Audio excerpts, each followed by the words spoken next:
Karena ini juga menimbulkan perspektif yang liar di publik gitu. Karena ketika kita bisa berpikir secara pragmatis aja, apakah ini pengalian isu atas pemakzulan Gibran? Bisa jadi seperti itu, Pak. Karena ini tidak segera disudahi gitu, Pak. Hari ini Bapak baru melapor ke Polda Metro Jaya. Karena yang terjadi hari ini seharusnya kita lebih memikirkan kondisi krisis ekonomi, Pak. Kenapa kita nggak takut krisis 2030 yang akan datang gitu? Sekarang kita malah bahas krisis moral gitu dan krisis kepercayaan. Hari ini LG batal menginvestasikan ke Indonesia 129 triliun. Investor kabur.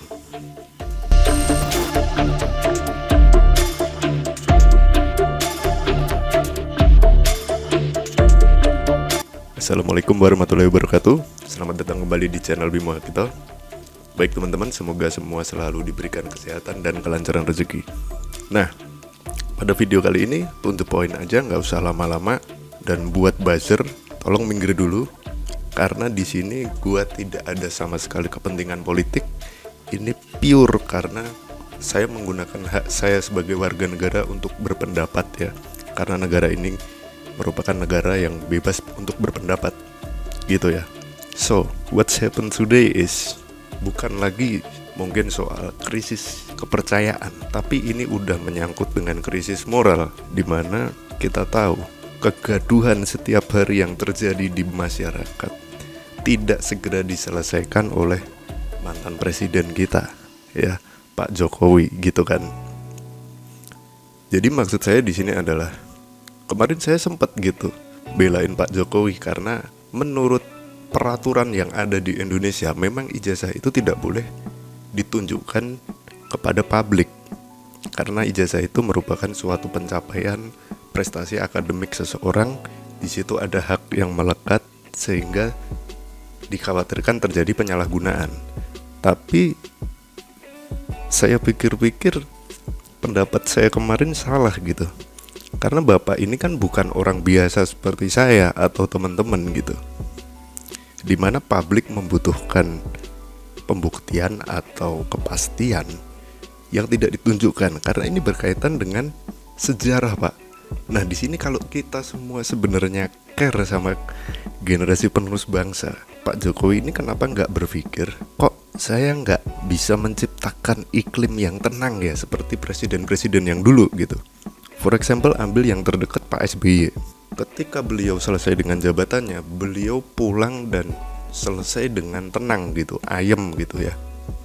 Udah nggak ada lagi tuh yang diungkit-ungkit. Nah, kalau memang Pak Jokowi merasa kemarin sudah membawa perubahan yang besar untuk Indonesia, kenapa hari ini harus dicederai dengan hal yang menurut saya adalah sepele gitu? Kalau mungkin tidak mau menunjukkan kepada publik, langsung aja lah tunjukin ke Roy Suryo, Rismond dan kawan-kawan itu aja udah. Anggap saja mereka perwakilan dari masyarakat gitu kan. Ini menurut saya ya. Karena yang terjadi hari ini seharusnya kita lebih memikirkan kondisi krisis ekonomi, Pak. Kenapa kita nggak takut krisis 2030 yang akan datang gitu? Sekarang kita malah bahas krisis moral gitu dan krisis kepercayaan. Hari ini LG batal menginvestasikan ke Indonesia 129 triliun.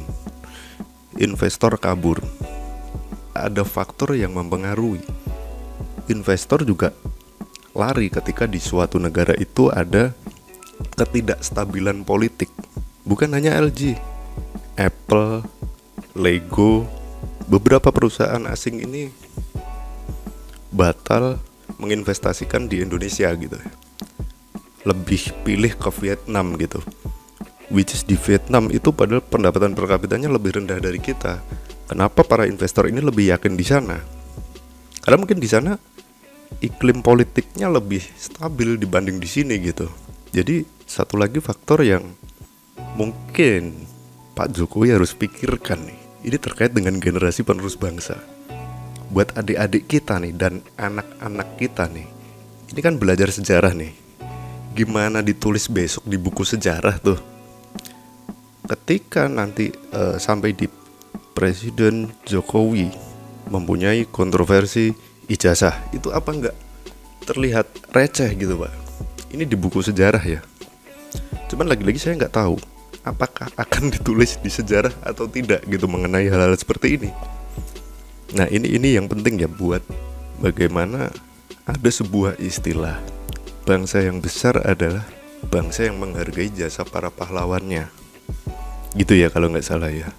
Harusnya Bapak bisa gitu mengartikan itu gitu, dengan menyudahi kegaduhan ini gitu Pak. Kalau saran saya lebih baik untuk lebih cepat disudahi gitu Pak kegaduhan ini ya, karena ini bisa menyangkut ke aspek-aspek dan sektor-sektor yang lain gitu. Karena ini juga menimbulkan perspektif yang liar di publik gitu.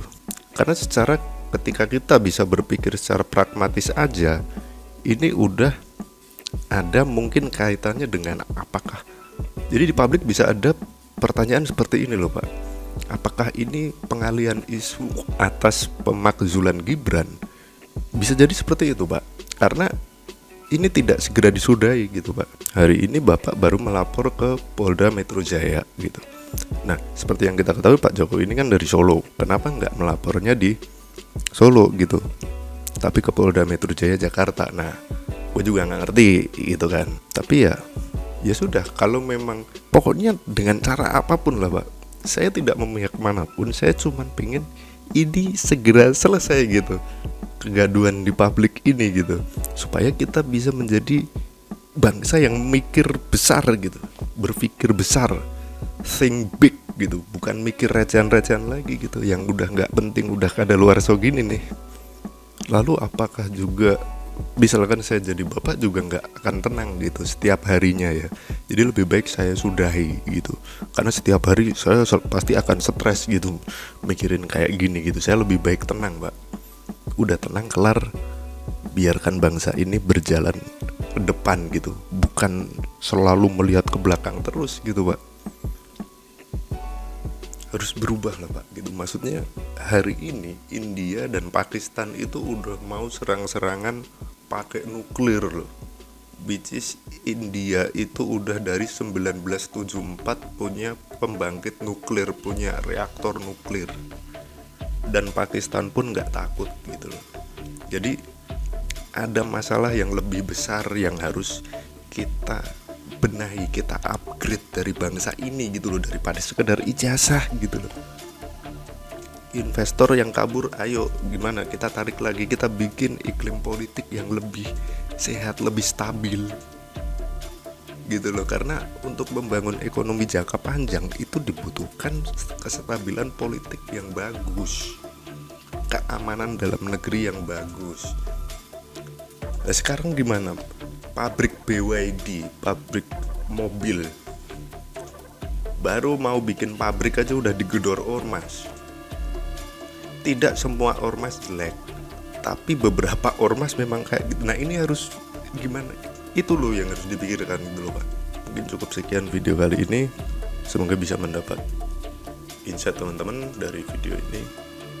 Dan saya rasa memang seharusnya ini segera disudahi, entah itu Bapak lapor polisi atau Bapak tunjukkan ke publik, silakan. Terima kasih.